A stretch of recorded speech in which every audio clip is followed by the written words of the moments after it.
Денес, на ден Илинден, недалеку одовде, во манастирот Свети Прохор Опчински, ќе положиме цвеќе пред спомен плочата посветена на првото државотворно заседание на АСНОМ. Историските извори сведочат дека во свечено украсената манастирска просторија пред многобројните делегати биле истакнати портретите на Тито, Сталин, Рузвелт, Черчил и на Гоце Делчев. На една од паролите во салата било запишано "Слава на Гоце Делчев, прво борецот на македонската народно-ослободителна борба". Отварајќи го заседанието, стариот илинденец Панко Брашнаров во својот говор спомнал само една личност, а тоа е Гоце Делчев. И манифестот на АСНОМ до македонскиот народ зборува за борбата запоена со духот на Делчев и завршува со повикот: "Дигнете го уште повисоко знамето на Делчев, гответе се за последните удари на фашистичкиот окупатор, гответе се за ослободувањето на Македонија".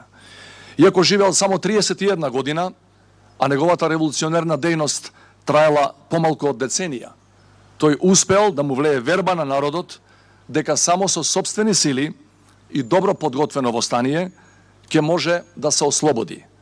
Делчев ги обедини двата врвни идеали на секоја млада генерација, а тоа се политичката слобода и социјалната правда. Делчев вистински му припаѓа на оној народ кој ќе го оствари неговиот завет, а неговиот завет бил слободна македонска држава. Затоа тој и беше символичен сведок на државотворниот АСНОМ, каде што делегатите ја формираа слободната македонска држава со неговата слика пред очите. 3/4 од делегатите на АСНОМ биле помлади од 40 години. Речиси половина делегати биле помлади од 30 години. Просечната возраст во свечената манастирска сала била 31 година, точно толку колку што живеел и Делчев.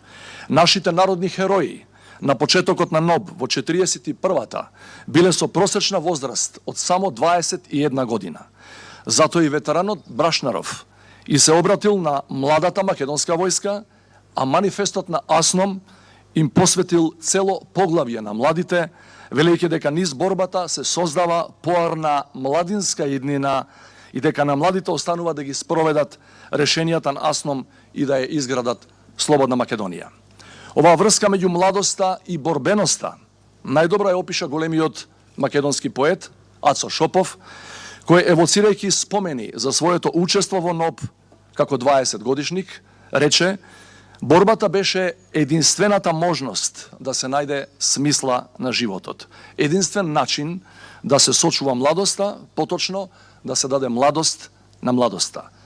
И навистина водени од прогресивните републикански и демократски идеали, младите беа вистинските двигатели на двата Илиндена.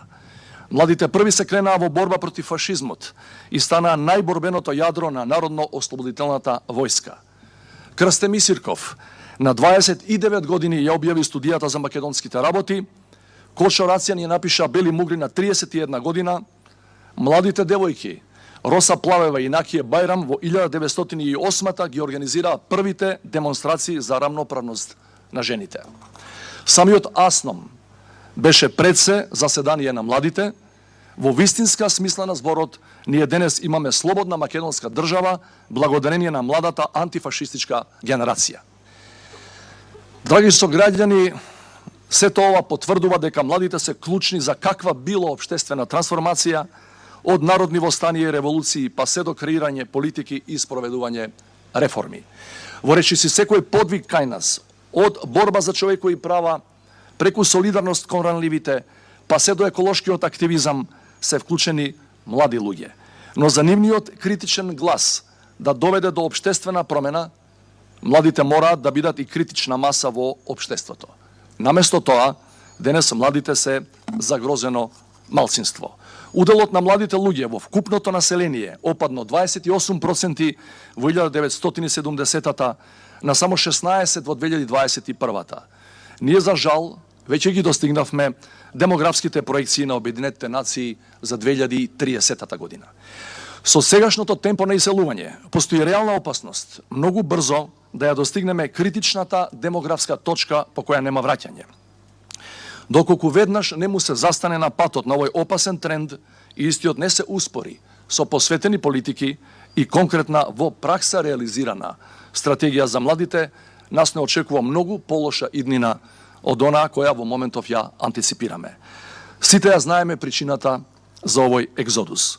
Успешните млади луѓе кои се заминуваат во туѓина, најпрво се чувствуваат оттуѓени во сопствената држава. Од независноста наваму, наместо активни партнери во трансформација на општеството, младите се маргинализирани и сведени на пасивни приматели на политиките. Младинската енергија е често злоупотребувана за тесно партиски цели и интереси. Не случајно, секој втор млад човек не верува дека неговиот или незиниот глас на избори ќе донесе вистинска промена. Се помалку млади луѓе веруваат дека со личен труд можат кариерно да напредуваат и да придонесуваат за општото добро и јавниот интерес, затоа што партиската книжка, роднинските врски или етничката припадност се често поважни од знаењето и квалитетот. Со тоа се отвара широка врата за корупцијата, а секоја коруптивна трансакција на пари и моќ воспоставува двојни стандарди, ја поништува еднаквоста пред законите, ја руши довербата во институциите и конечно ја обезвреднува државата. Како најголем генератор на неправда и нееднаквост, корупцијата е една од главните причини за масовното иселување на младите. Иселувањето не е ништо друго, освен конечен протест на младите генерации. Почитувани сограѓани, од Асном па до денес се потврдува една вистина. Тешко е да се дојде до слободна држава, но уште потешко е да се изгради и одржи слободно и праведно општество. Додека првото е дело на една генерација, второто станува обврска на сите наредни поколенија. Вистинската слобода зависи од владење на правото и социјалната правда, од поредок во кој правата на едните нема да бидат на сметка на правата на другите. Затоа ни се потребни европски реформи.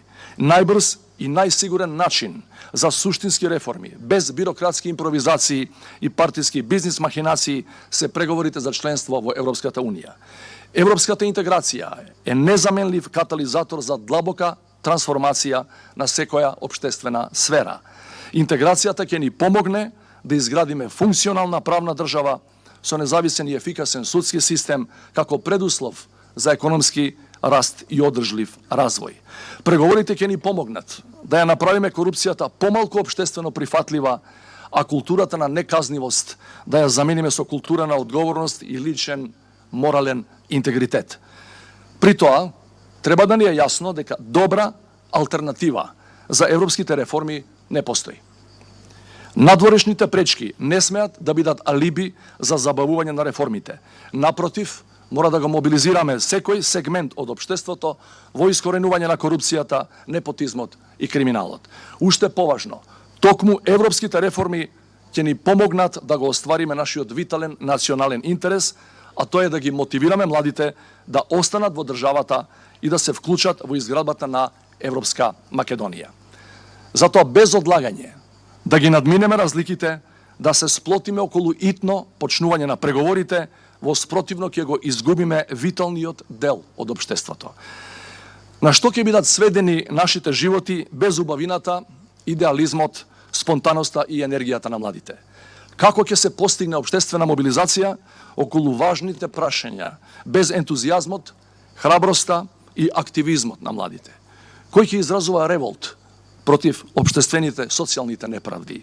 Кој ќе биде двигател на дигиталната трансформација? Кој ќе се вклучи во културниот надпревар меѓу народите? Драги сограѓани, Делчев со право бил против избрзано востание, што ќе доведе до големо крвопролевање. Тој не се залагал само за слобода на македонската земја, туку и за слобода на македонскиот народ, бидејќи не сакал земја без народ. Ако поради преурането востание, младата илинденска генерација беше безмалку 10 кувана, денес, поради задоцнети европски реформи, постои опасност нашата млада генерација да биде раселена. Затоа денес, на ден Илинден, сеќавајќи се на трите македонски републики, Крушевската од 903-та, Асновската од 44-та и независната од 91-та, треба да бидеме свесни дека само од нас зависи дали четвртата македонска република ќе биде европска или емигрантска. За веки векови да го славиме честит Илинден на сите македонци и македонски граѓани. Благодарам.